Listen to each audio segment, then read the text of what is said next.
How's it going, everybody? So the big topic of discussion today is going to be the decision for Ford to switch over to SUVs, trucks, etc. I've seen a lot of people complaining about it and saying, I guess I'm going to have to switch to Chevy or I'm going to have to switch to Toyota. Now, when we think back about the history about Toyota and the other car makers in the United States, for example, Toyota came and brought an economical car that was great on gas mileage during times when gas was ridiculously expensive and we were having a shortage. So they appealed to the market and appealed to the consumers. SUVs came when people were responding well to SUVs, but they didn't necessarily want the cumbersome, footprint of a big SUV like an Expedition or a Tahoe or Suburban. Mind you, Suburban is an extended version of the Tahoe.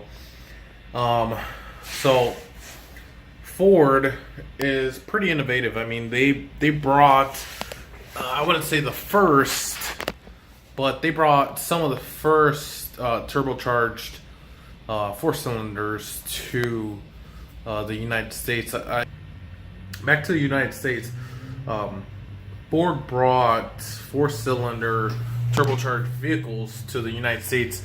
So they were working as V6s essentially, replacing V6s. When Ford brought that, Ford also brought the luxury car into the mass markets.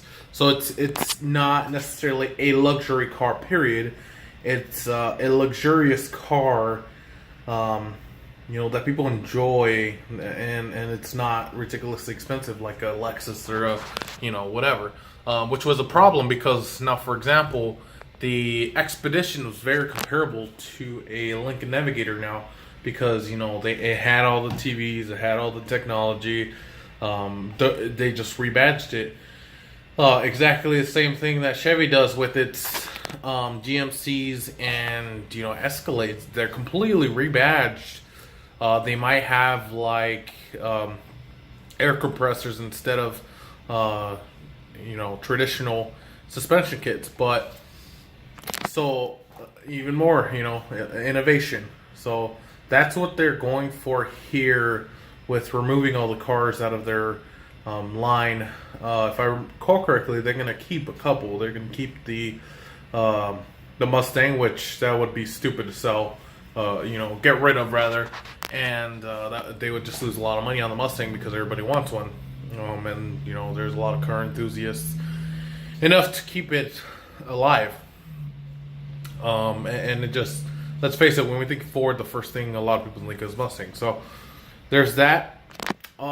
Back in, quite frankly, the past few years, the Ford Focus and the Ford Fiesta were really popular cars. However, the big problem that they had was that the transmissions were failing because, they're economic cars. They have to limit themselves financially to be successful with these cars. So presumably the production was lacking because they didn't put all this money into these cars the same way they did with the more successful Ford Fusion, more successful Ford Taurus, because they could get their money back for these cars. So when they're losing money or even not gaining profitability. Now this is where greed comes in. Okay, they are profitable when it comes to the Ford Fusion, maybe even the Ford Focus. They may not be selling as many cars, but they're still profitable in that sense. So, but as a corporation, they have to appease to the shareholders. Now the shareholders want more money. Like, for example, your investments that you don't even know about, like your 401k. The reason it goes up or how it's going to go up is where your money is going. So the companies that you hire to put your 401k in are going to make these investments for you. You don't have to worry about it. You just sit back on it and then retire, right? So they have to appease to the gods more or less, and make more money. Make more money for you, make more money for the shareholders, the people that actually actively invest in Ford. So, and what the money and what the market is going for, the market being the demand is going for SUVs, particularly because they're spacious, they look nice, especially in winter climates. They have all-wheel drive, so you don't have to worry about that, and they drive like cars, so you're not missing a whole lot. You have a higher driving profile. Not a lot of people like that, but the market that they're aiming for, the people do, especially you could be young and old. I know my mom personally enjoys being in an SUV because she doesn't have to worry about getting down into a car, which is low, getting up and getting up out of the car. So there's a lot of people, that's the older generation. The younger generation is looking for something more spacious, with a family that they can haul stuff in, haul groceries, whatever, large trunks. So what they're doing here is taking out the troublesome vehicles out of the equation. The Ford Focus, the Ford Fiesta, taking the slowing down market here. The Ford Fusion and the Ford Taurus. Now, naturally, I think personally that they could just bring out a new Ford Taurus and it'll be more appealing, and it's a high demand car because it's a larger car, competes with the competes with the Impala, and it works for police departments. But even now, police departments are going towards SUVs because it's more spacious. They have more room to put their weapons, their equipment. And not a lot of police departments are ordering the Ford Taurus Interceptor. And the ride height, too, is a big difference because then they don't have to worry about getting high-centered on snow. They don't have to worry about, speed bumps and things like that, especially when they're traveling at a high rate of speed or damaging the vehicle. That's all money. And that's all money for not only police officers, but that's money for people that are traveling. And if you've ever driven a car, you've probably experienced being high centered, and that's with snow. But anyway, so the bottom line is they're appealing to the consumer. So the consumer, most people want something spacious, an SUV. The Ford Escape, the Ford Escape Sport, the Explorer. Now, hopefully, what I'm hoping for personally is that this will bring the price down for SUVs, because even cars are becoming ridiculously expensive. Like, look at a fully loaded Ford Fusion is going to run you way over $30,000 easily, into the $35,000 range. That's ridiculous. You could get a comparable BMW for that price range. You could get a comparable SUV for that price range. So even the Ford Escape, the Ford Escape, you could get the Ford Escape for the same price as the Ford Fusion. That's a little ridiculous. You could get an SUV full, spacious, all-wheel drive, etc., for the same price as a car. Again, some people are going to prefer the car, but most consumers are going to prefer an SUV. So right off the bat, Ford is moving to SUVs and trucks because that's what the consumers want. It's plain and simple. They're going to appeal to the consumers, and not only appeal to the consumers, but appeal to the shareholders, which, appealing to the consumers, they're going to be able to focus on better vehicles and completely ignore the negative attention they're getting for the Ford Fusion, the Ford Fiestas, and things like that being unreliable. So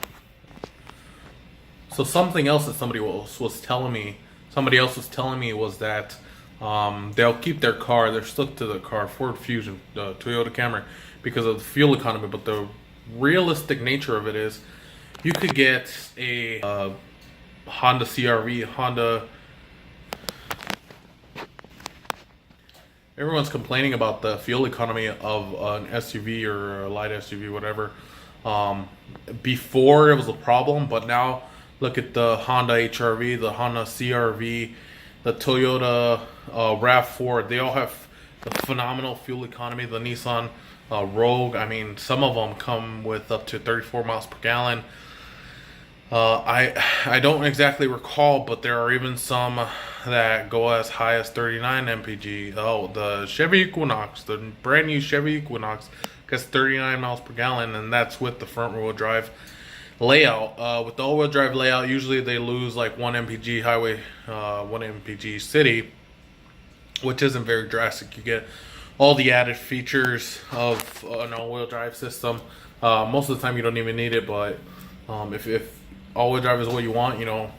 So getting 38 miles per gallon, for example, on the highway in a full-size SUV, well, technically it's a compact SUV or mid-size SUV, I can't recall. But getting almost 40 miles per gallon in a mid-size SUV was unheard of 5 years ago. So these cars are becoming unnecessary, especially when you could get the fuel economy in an SUV. So bottom line is, they're appealing to the consumer, who will make the shareholders happy with all the sales going up and their focus going on to the SUVs and trucks. And hopefully this means that the price range for a mid-size to small SUV will go down.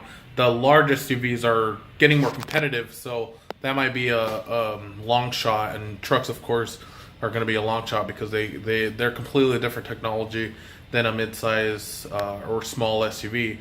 So I would say don't look forward to large SUVs going down in price, because they do hold their value. That's a good thing about them. The other thing about Ford, though, is remember that the small vehicles, the Ford Fusion, the Ford Focus, the Ford Escape, all do very poorly in holding their value. Ford Escape isn't as bad, but most of the time the Ford lineup loses half their value, if not more, within 4 years. So that's something to look for when purchasing a vehicle. But I mean, it's not bad. But just remember that usually automakers, especially Chevy, follow closely to what Ford does. For example, they have turbocharged engines. They did do diesels first, so I'll give them that. And also, they also did the aluminum. So they made fun of Ford for doing the aluminum, and I'm sure they'll give them shit for doing these, removing the vehicles, the smaller vehicles that aren't SUVs, aren't trucks. But I'm sure, Chevy will follow suit.